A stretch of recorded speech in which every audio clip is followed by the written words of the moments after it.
You're listening to The Voice of Insurance. I'm Mark Gagan. This episode's guest is someone with one of the most exciting jobs in broking at the moment. Tim Gardner is the relatively new CEO of Lockton Re and has been tasked by the Lockton Group with building up a challenger reinsurance broking operation of significant scale.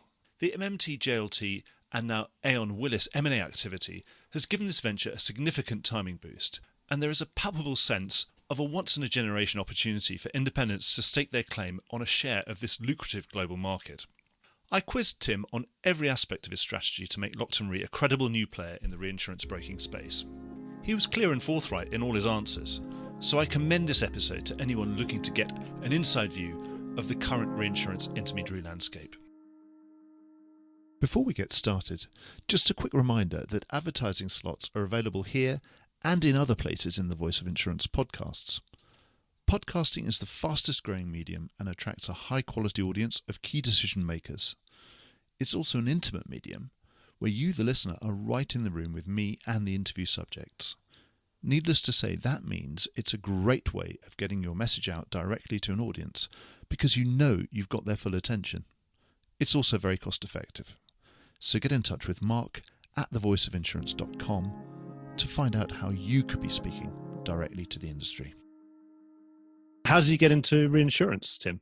You know, it was almost by accident. I was out of school in the spring of 1992, and I was walking through New York City after a job interview with an investment banking firm. And I knew after that interview, I didn't want to go into investment banking, but I ran into somebody I'd known for a long time from growing up who was actually at Guy Carpenter at the time. And it was sort of a fortuitous meeting, and we bumped into each other in the PATH station at the bottom of the World Trade Center. And he said, why don't you come in and learn something about reinsurance? And sort of that was that. And I started in August of 92, which interestingly was 3 weeks before Hurricane Andrew. So the world sort of tipped on its head pretty shortly after I started, but it was a good chance to see what a hard market looks like. Take us up to how did you get to be CEO of Lockton Re?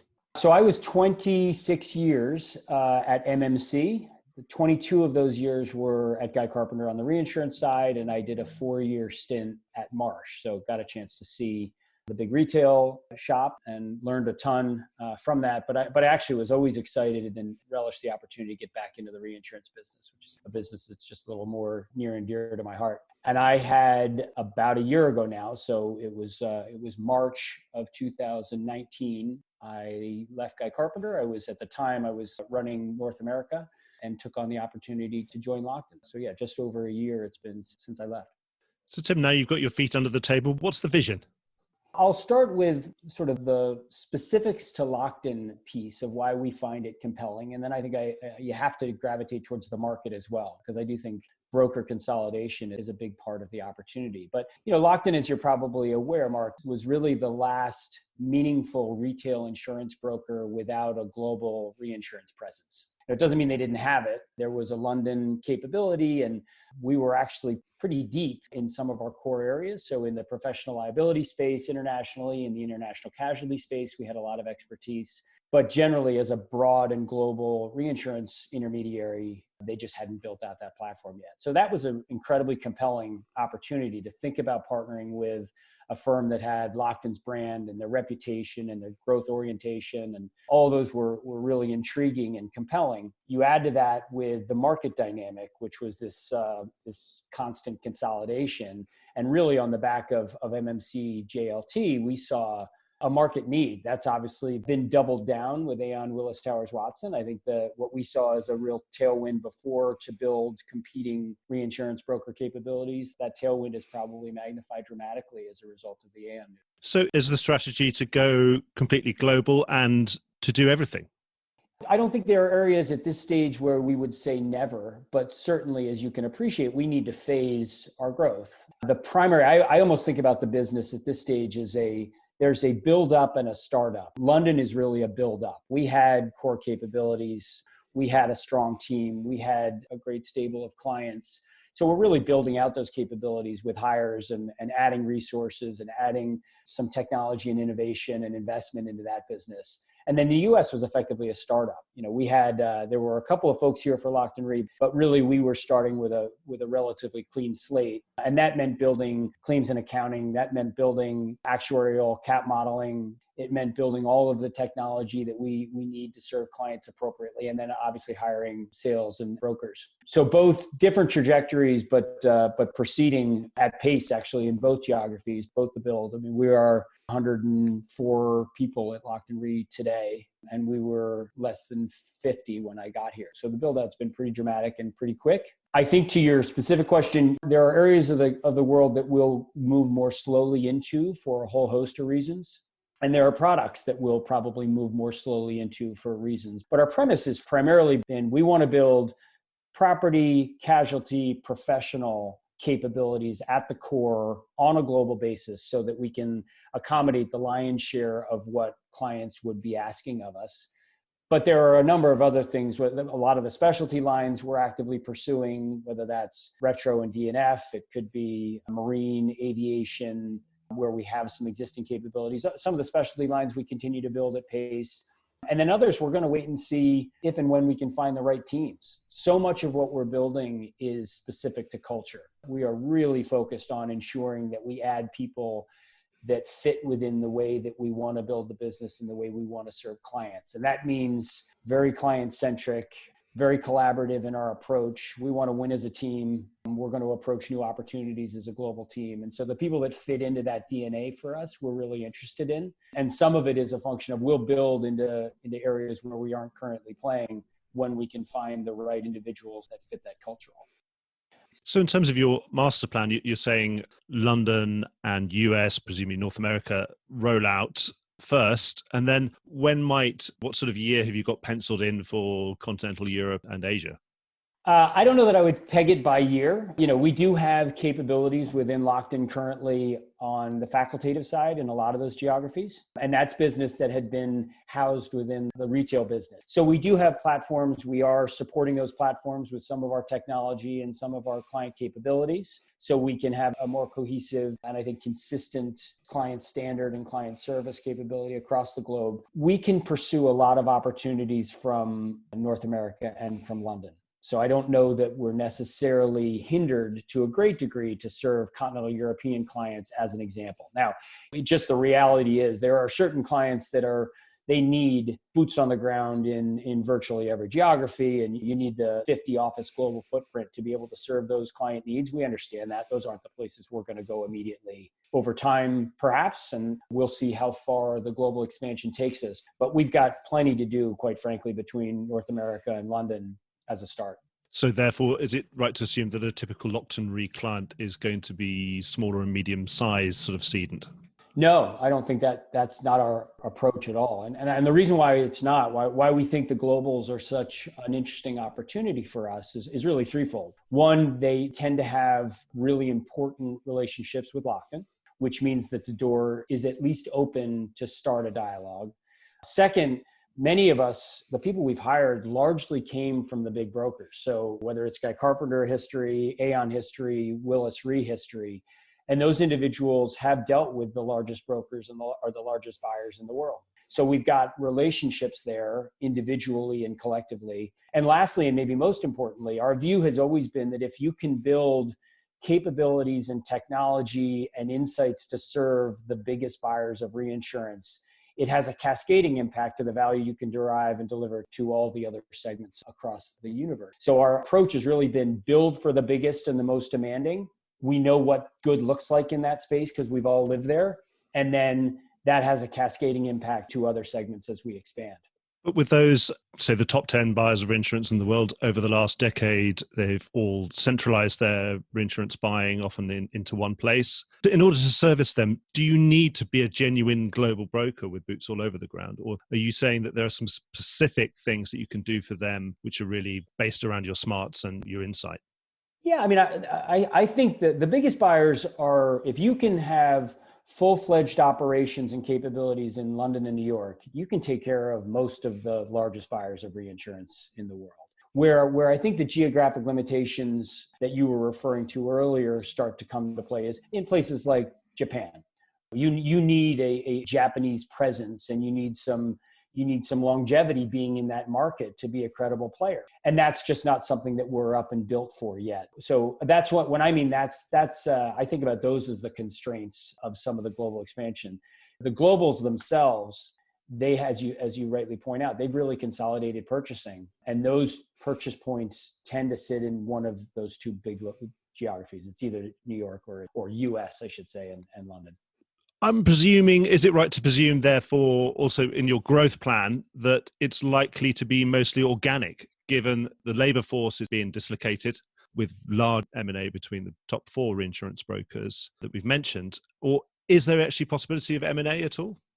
Yeah, I mean, I think it's possible. I think it's probably unlikely, and for a bunch of reasons. One is that the consolidation, as you're well aware, has happened long ago in our industry, right? I mean, I think we're at the point where there are too few players, not too many, which was part of the premise why we think this opportunity is so compelling. I also think that, as I said before, culture is such an important element for us. So the ability to build the culture with the things that we care deeply about is so primary to our build of the business that adding another firm with that history and that backdrop feels problematic. And then the third point, which you highlight as well, is we don't really need to. I mean, the opportunity to recruit individuals is more compelling now than it's ever been in the 26 years I've been in the business. You just have so much mobility, so much fluidity around people that you can build in a very compelling way in an organic basis. And there is just a tremendous amount of turmoil out there. And I think we're trying hard to be one of the beneficiaries of that. Obviously, you know the other side extremely well, having been an MMC guy, a kind of lifer. One of the great things about those big institutions is that ability that they've had to institutionalize some of their business so that the business is an Aon account or it's a Guy Carpenter account, and no individual broker is able to put that in their pocket and walk out of the building with it. How will you, whilst perhaps you will be hiring many people from Guy Carpenter and Aon and Willis Re in the coming years, how will you be able to pry some of that business away from those big, what will then be a big 2 reinsurance broking scene? Yeah, I mean, the capabilities of our largest competitors are ferocious. I mean, we're not naive to think that there are glaring weaknesses across their franchises, because there aren't. They made deep and long investments into capabilities. They've got great people. They've got great clients, et cetera, et cetera. But what we do know is there is a need for choice. There is a desire to have alternatives. We also have a very clear view of what good looks like. So, we're not going to build a business on the basis that you hire a broker who's going to port a relationship from their current place into Lockton Re.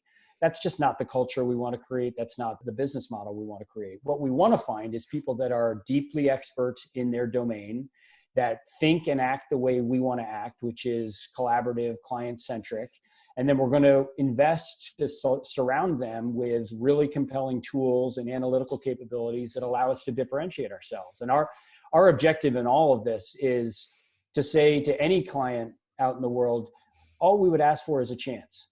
Then it's on us. If we can't demonstrate that we have differentiated value, and if we can't demonstrate that we approach things in a more insightful manner, then we don't deserve any more opportunity. But we would welcome that opportunity. And the hope is that combination of Lockton as a brand that, as I said, is a true door opener for us, the fact that we all have a lot of history in the market and a lot of relationships that should hopefully give us a chance at that opportunity. And then just the macro force of you've got combining brokers that hopefully leads to some doors being open. You take those 3 factors, Mark, and are back to our premise that we're hoping we can find doors open to be able to get in, explain what we're building, demonstrate what we're building, and then take it from there. That's really, it sounds simple. It's obviously not that easy, but that's really the foundational premise that we're working from. But it's partly sort of if you're building it, and so you expect people will come and have a look. Yeah, I mean, again, I go back to, we know what good looks like, right? I mean, we've been doing this long enough as a core team. We're very long tenured in the reinsurance brokerage business. So we've seen the good and the bad. And in some ways, if you just take technology and analytics as a great example, the biggest brokers are confronted with legacy systems that are incredibly hard to change. And as a result, they end up with these fairly monolithic structures that have worked for the last 25 years, but they're 25 years old. So if you can come in with a deliverable that's on a modern infrastructure and it allows you to be much more nimble, dynamic, you can use, the client utility is so much better as a result of web-enabled capabilities and iPad-enabled capabilities, all those things. It just makes the user experience so much more fruitful. And it's differentiating. We know it is, right? It's not one where we have to guess that this is going to work and make a difference. We've been doing it long enough. We know it's compelling. So that's just one avenue and one example of areas where we're really excited to be able to show something different. You mentioned about culture being a really important factor within Lockton. Given recent events, would you say what's more important? Are the staff more important than things like dividends? Oh, well, I feel very fortunate to have an easy answer to that one today, right? I understand the alignment of the big public brokers, right? I mean, they have shareholders to take care of, and they have to show earnings growth quarter over quarter, right? That's just the name of the game. And it makes you do certain things that just make building a business over the long term very difficult. I think about times in my old life where you'd be really excited about an investment initiative and be pursuing it aggressively, only to find that the quarter wasn't materializing from a revenue perspective the way you hope. So you shut it down, right? And you sort of close the box, and you hope that you can open it up at some later point. The gift I think that the Locktons have given us is the ability to think about building a business over the very long term. So absent quarter to quarter reporting, absent even annual reporting, the family and the business at Lockton has always been lined up towards the very long-term value and growth of anything that they pursue. And they've also have a history of, they don't buy businesses, they build them. So it's a very well-worn path within Lockton globally to think about, you bring people on side, you make investments behind them, you trust them to make the decisions that they need to make to build the business the right way, you align interests, and you let them go. And we found that to be the case every day in working with them. It's been such a blessing to be able to really think long-term about building the business. And, it has very practical implications for us, because if you had different ownership that required short-term metrics to be met repeatedly, you make different decisions. You might move away from culture, as one example, by hiring somebody that's got a big account. If you know that individual can bring it over to you, you might be incredibly compelled to do that, even though you know that in the long term, that's probably not the right move for you to build a scalable business, right? It'd be one of those cultural cancers that you're going to hold your nose and take on because you needed to for revenue, but you don't want to, right? It's not the right decision. We're fortunate we don't have to make those decisions, right? And the great thing about work within the Lockton Group is we've got that longer term horizon. Yeah, so a public company is sort of almost quarter on quarter every 90 days. Private equity is 3 to 5 years, or maybe 7 if you're really lucky. What's the kind of Lockton return time period? When do you have to start showing results to the Lockton family? Well, I'll tell a funny story because I do think it's illustrative of the way the Locktons think. When I in one of the first times I was with David and Ron Lockton, and I was telling them a little bit about my day-to-day in my prior life, and I was saying, we live in a 90-day world, and it's really close one quarter, open the next is the way you need to run the business. And David Lockton said, who's the chairman, just retired chairman of Lockton, said, we think about quarters as well. And I sort of thought about that for a moment, thinking, I wonder why they think about quarters as well. And he says, we just think about quarters of centuries. And it's true in their mindset. That is truly the way they think about this business. For them is incredibly personal, right? It's family, and they want to build value over a very long time. So we've got pro forma modeling, as you can imagine, and we've got long-term plans, as you can imagine, but there is not the rigidity to it that says, like a private equity discussion, that, boy, you better be X size by this date, or we're going to wipe the slate clean and go move on to a new team. That's just not the way they're wired. It's not the way we're incented. The objective is always build the right business the right way, and it's going to take the time it takes, and it's going to be the size that it is, and it's going to be as profitable as it is or should be. But we don't have aspirations. I mean, we are very fortunate in that we can build a business that doesn't have the margin requirements that our competitors do. We just don't. It's one of the beauties of being inside a private company, and it's certainly a cultural trade that the Locktons, and a financial trade that they made long ago, which was to forego higher margins for growth and client service. That's a decision they made long ago in their core business, and it's a piece that's cascaded to us. You mentioned before about the prowess, of course, of Lockton in retail. The trend of the last few years has been for reinsurance to once again coordinate much more closely with retail insurance broking. Are you going to be trying to leverage some of that muscle that Lockton's got on the retail side? Uh, yeah, I mean, yes, I would say it quite differently than that. I mean, I don't think it's not a leverage play, right? Because that doesn't really work anyway, frankly. What it is an opportunity to build a holistic relationship. And so I think what you find is there is a tremendous amount of goodwill that's been built up over many years of partnering with insurance companies in Lockton. Lockton has been sort of the growth juggernaut in our business. And as a result, you've got a lot of carriers that have seen tremendous growth across their relationship with Lockton, and it's led to a lot of goodwill and a lot of expansion and a lot of excitement and energy and strong relationships. So that's all very helpful, obviously, for us as we go in and say, back to what I was commenting on before, we'd love an opportunity. It's not saying that we're owed anything, because we certainly don't believe that we are. We would love the chance, though, to be able to show what we can do. And there's a mutuality of the relationship that goes both ways between Lockton Retail and Lockton Re. For example, a lot of the technology, innovation, and analytics we're building in the reinsurance business, we are porting over to the retail side. So Claude Yoder, as an example, he ran analytics for Marsh for a number of years, for 5 or 6 years. He's now in our platform. So he's got great insight into what it takes to build good retail analytics and what interesting platforms might look like. And so there's a lot of interaction that happens there. So we can deliver things to them. They've obviously been very supportive of us.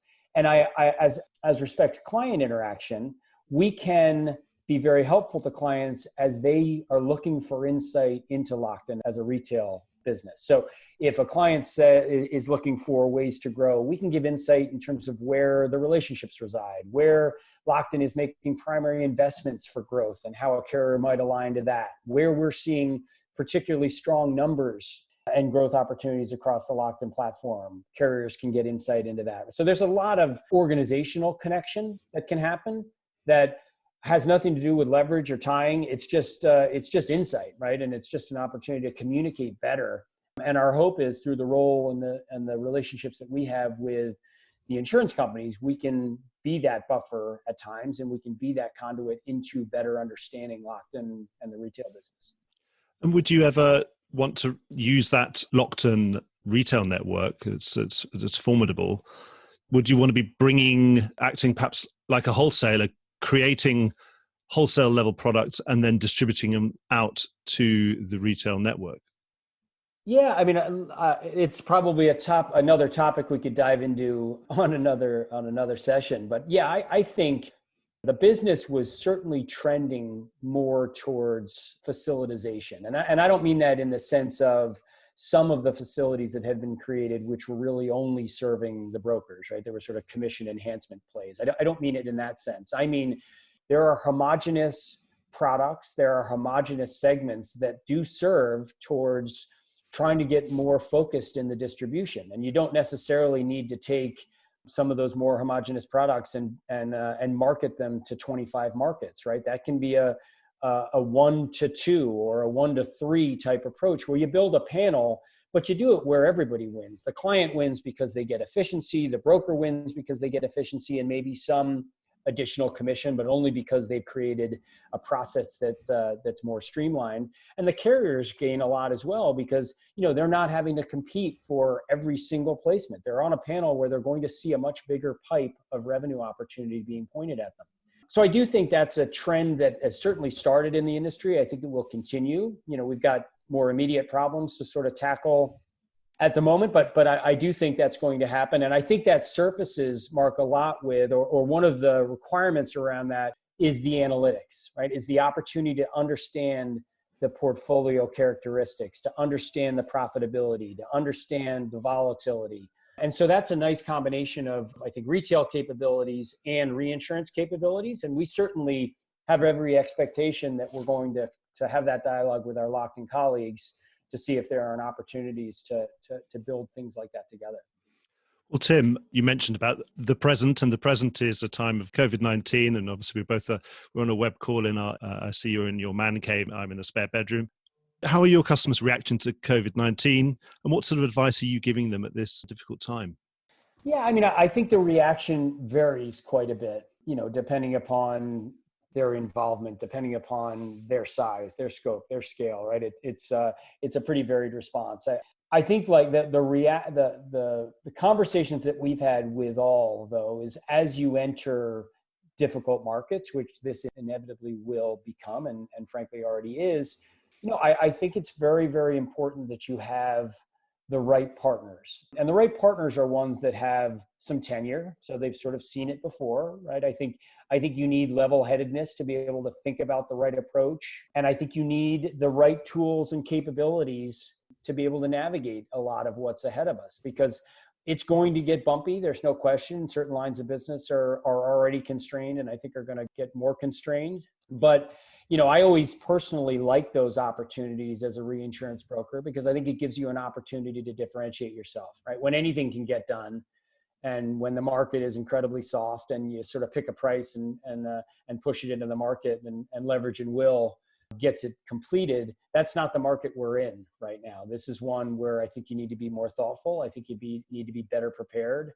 I think you need to be more in touch with truly the needs of your client, and then the appetites of the market. So I think all of those maybe softer items in a soft market become real priorities in the hard market.